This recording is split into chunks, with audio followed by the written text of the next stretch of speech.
Ya, kita ke informasi berikutnya pemirsa. Kekeringan terjadi di sejumlah wilayah di Indonesia. Di Bogor, Jawa Barat, air di bendungan Katulampa terus berkurang. Bahkan saat ini ketinggiannya di bawah 0 cm. Sementara di Subang, Jawa Barat, sejumlah sawah alami kekeringan dan terancam gagal panen.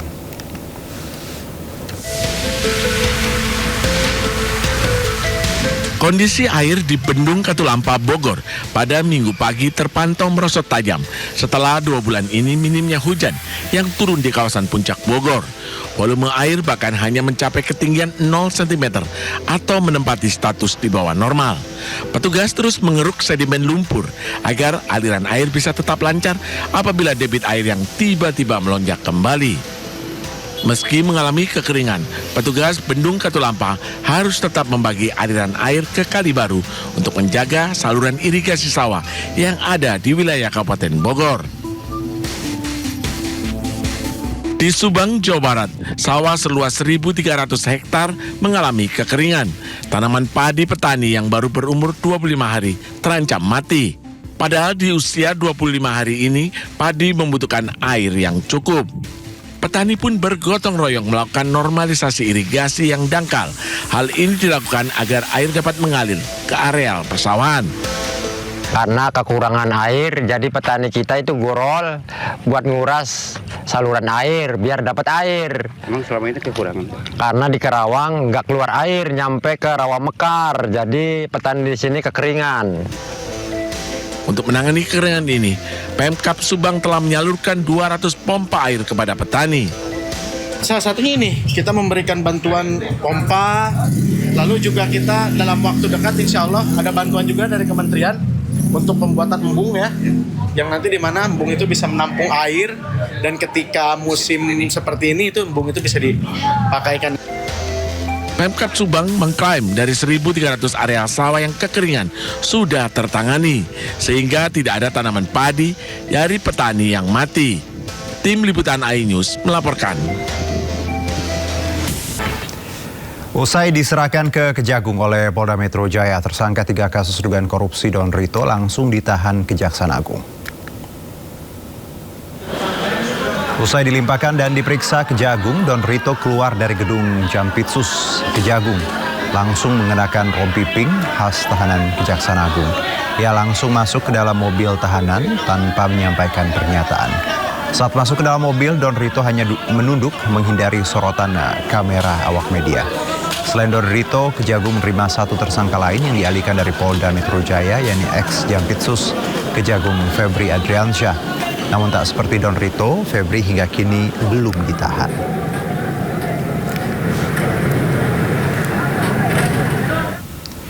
Kuasa hukum Don Rito, Handika Hanggowongso, kaget kliennya langsung ditahan Kejagung pasca pelimpahan berkas dan bukti dari Polri. Handika keberatan Don Rito ditahan Kejagung karena adanya fakta-fakta yang dianggap fiktif saat berita acara pemeriksaan. Serah terima, kami ikuti dengan seksama. Alhamdulillah berjalan lancar.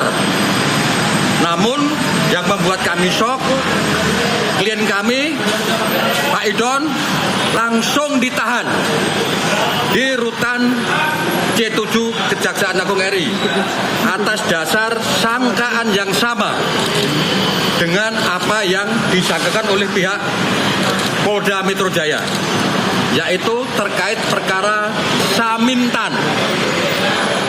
Itu poinnya. Klien kami tidak ada hubungan dengan namanya Ferry Boboho.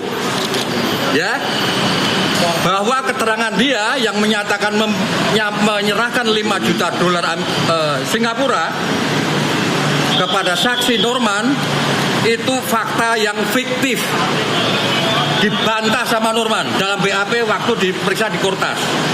Kedua, semua saksi money changer juga sudah diambil keterangan. Semua menyatakan tidak ada penerimaan 5 juta US dollar.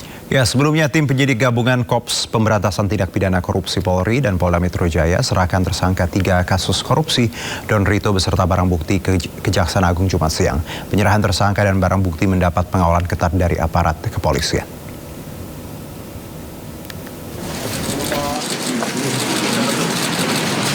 Tersangka 3 kasus korupsi Don Rito keluar dari ruang tahanan Polda Metro Jaya untuk diserahkan ke Kejaksaan Agung Jumat siang.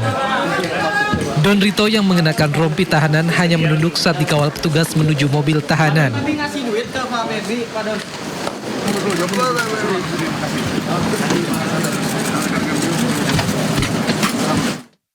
Tidak hanya tersangka Don Rito, barang bukti uang dan emas yang dimasukkan ke dalam sejumlah koper juga turut dibawa untuk diserahkan ke Kejaksaan Agung.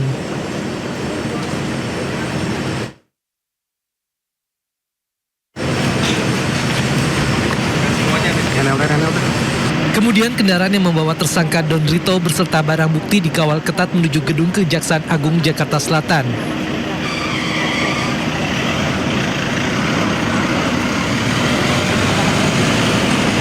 Setelah iring-iringan kendaraan tiba di gedung Kejaksaan Agung, tersangka Don Rito langsung dibawa masuk petugas tanpa menghiraukan pertanyaan awak media yang ada di lokasi.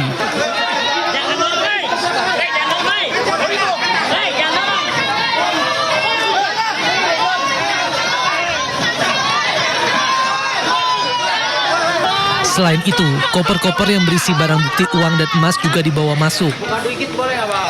Total ada sekitar 10 koper dan 1 berangkas yang diserahkan ke Kejaksaan Agung. Kasus yang menjerat Don Rito berkaitan dengan dugaan korupsi dan TPPU di sejumlah perkara besar, termasuk sektor batubara, PT Asabri, dan PT Krakatau Steel.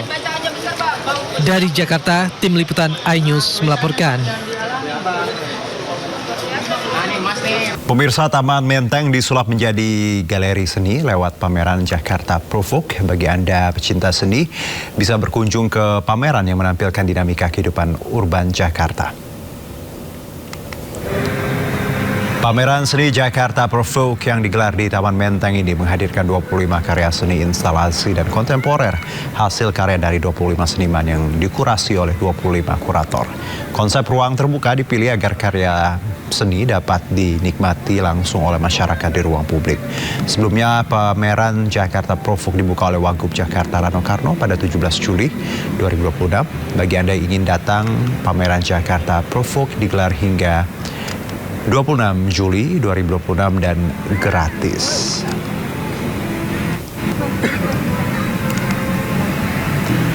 Ya, dan untuk mengetahui informasi selengkapnya langsung kita bergabung dengan rekan Selena yang berada di Taman Menteng. Selamat sore Selena, apa yang menarik di sana di pameran Jakarta Provoke? Silakan.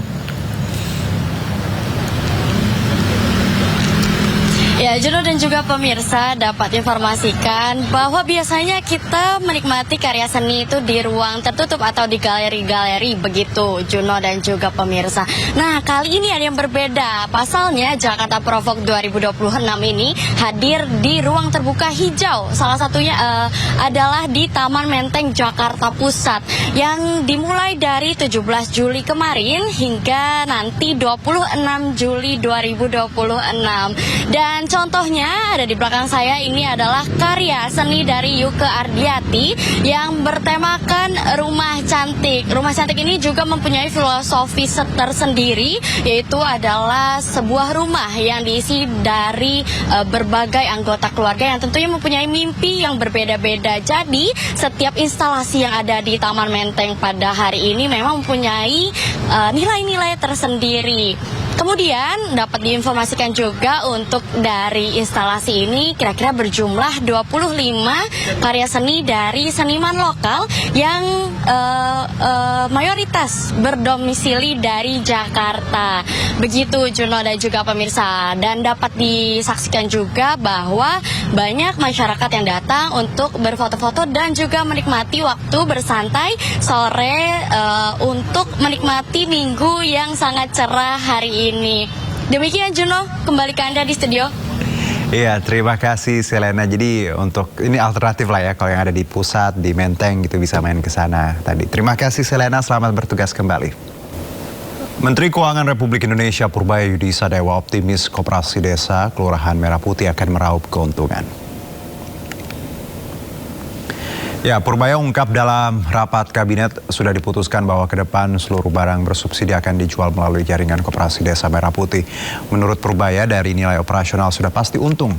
Sebelumnya Presiden Prabowo sampaikan bahwa barang subsidi harus disalurkan melalui Kopdes Merah Putih supaya benar-benar tepat sasaran. Prabowo juga sampaikan nantinya Koperasi Desa Merah Putih akan dikembangkan jadi pusat pelayanan ekonomi desa yang terintegrasi, di mana di dalamnya akan tersedia kantor koperasi, toko sembako, layanan simpan pinjam, hingga apotek desa.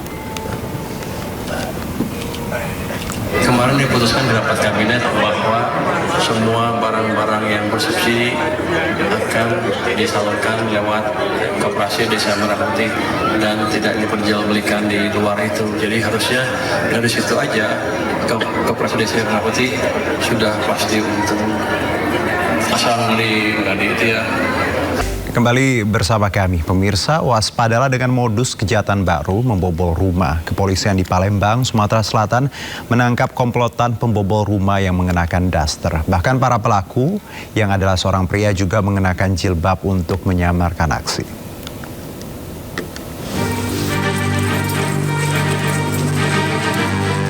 Polisi berhasil menangkap 2 pelaku bobol rumah yang menyamar sebagai emak-emak saat membobol rumah tetangganya sendiri. Agar tidak dikenali warga, keduanya nekat memakai masker, daster hingga jilbab layaknya seorang perempuan. Bahkan para pelaku yang membawa linggis berhasil mengambil barang berharga serta uang mencapai 50 juta rupiah dari rumah yang tengah ditinggal pergi pemiliknya. Kedua pelaku menyamar mengenakan busana wanita saat beraksi. Pelaku merusak jendela rumah korban menggunakan linggis. Pelaku juga merupakan residivis dalam kasus sama pencurian dengan pemberatan. Mereka datang ke lokasi TKP dengan menggunakan pakaian busana wanita, menyamar jadi perempuan. Jadi dengan menggunakan linggis, mereka membongkar jendela, masuk melalui jendela.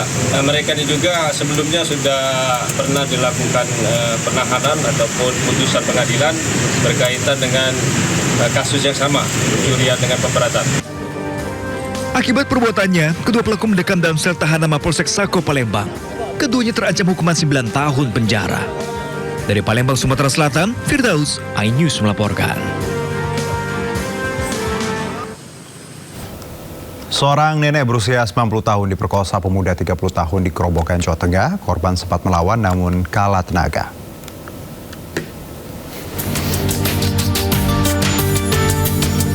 Seorang pria asal desa Sumber Jati Pohon, Grobogan ditangkap polisi di rumahnya karena memperkosa nenek berusia 90 tahun. Dalam pemeriksaan di kantor polisi, pelaku mengakui semua perbuatannya. Pelaku yang berusia 30 tahun dipergoki oleh anak korban di dalam rumahnya. Saat kejadian, korban berada di rumah sendiri, sementara anak dan cucunya sedang keluar rumah. Korban sempat melawan, namun kalah tenaga hingga terjadi pemerkosaan. Kemudian dilakukan persetubuhan, kemudian tidak lama setelah itu anak korban pulang ke rumah dan melihat ibunya dalam kondisi terjatuh dan melihat tersangka yang kondisinya sedang tidak hanya menggunakan sarung.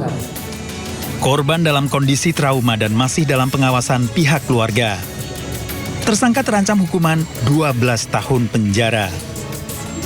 Dari Grobogan, Jawa Tengah, Rustaman Nusantoro, iNews melaporkan. Kita beralih ke informasi lainnya, pemirsa. Dinilai banyak kecurangan dalam sistem penerimaan siswa baru atau SPMB tahun 2026. Sejumlah orang tua calon siswa menggeruduk kantor pemerintah Kota Bekasi, Jawa Barat. Para orang tua yang anaknya tidak diterima di sekolah SMP negeri mendesak Dinas Pendidikan Kota Bekasi untuk membuka data penerimaan siswa baru. Inilah jawaban yang diterima oleh rakyat Bekasi. Lihat semuanya. Inilah. Apa ini semua? Apa semua? Para orang tua dan mahasiswa melakukan aksi protes SPMB SMA Negeri di kantor pemerintahan Kota Bekasi. Peserta aksi menilai banyak siswa titipan dan tidak transparan dalam sistem penerimaan siswa baru. Cuma menerima yang di Kota Bekasi. Penerimaan dinilai menyisakan sejumlah persoalan, mulai dari dugaan data tidak sesuai, calon siswa dari luar wilayah, hingga pungutan di sekolah. Itu diisukan di SMP 32 Kota Bekasi ya, Aren Jaya. Itu terakhir kemarin di MPLS pertama aja saya sudah datangi oleh istri saya, itu di kisaran 4 juta bisa masuk. Sebelum-sebelumnya 2,5 juta dijamin masuk. Yang bilang 4 juta itu yang beredar di orang tua, di grup-grup orang tua. Pemerintah Kota Bekasi akan melakukan penelusuran terkait dugaan masalah dalam sistem SPMB. Nah, gini itu menjadi dan Pak Wali Kota sudah komitmen semuanya akan transparan dan nanti akan disampaikan kepada masyarakat. Para pengunjuk rasa meminta pemerintah Kota Bekasi untuk melakukan investigasi dan membuka hasilnya kepada publik jika ditemukan adanya pelanggaran dalam proses SPMB tahun ini. Dari Bekasi, Jawa Barat, Rahmat Hidayat, iNews melaporkan. Hampir semua SPBU di Kota Manado, Sulawesi Utara setiap hari terdapat antrian panjang BBM jenis solar. Para sopir mobil dump truck dan juga bak terbuka rela antri untuk mendapat solar. Pemandangan antrian panjang 200 hingga 300 meter mobil dump truck dan bak terbuka selalu menghiasi hampir semua SPBU di Kota Manado. Antrian panjang ini terjadi di pagi hari dan para sopir mengaku mereka harus rela antri sekitar 2 jam sebelum SPBU buka. Sopir mengaku rugi karena mengangkut material dengan sistem retasi. Para sopir menduga antrian ini terjadi karena adanya mobil mafia solar yang sering bolak-balik mengisi BBM. Sementara pihak SPBU membantah antrian ini disebabkan mafia solar.